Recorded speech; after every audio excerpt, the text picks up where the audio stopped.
Jabatan adalah amanah, bukan hak waris. Rakyat menaruh harapan, bukan untuk dikhianati, tetapi untuk diperjuangkan.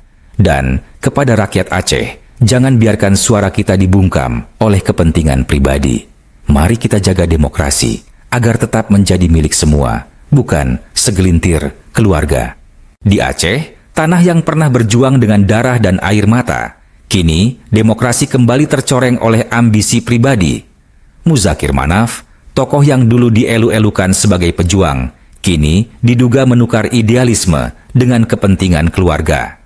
Cekmat, sosok yang telah berkontribusi untuk partai, didepak tanpa alasan yang jelas demi membuka jalan bagi sang istri menuju kursi DPR Aceh. Apakah ini bentuk penghargaan terhadap loyalitas?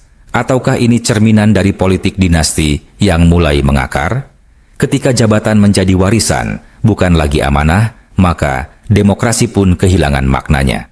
Rakyat Aceh yang pernah berjuang untuk keadilan, kini disuguhi drama politik yang memalukan, di mana suara dan aspirasi mereka diabaikan demi memuaskan hasrat kekuasaan segelintir orang.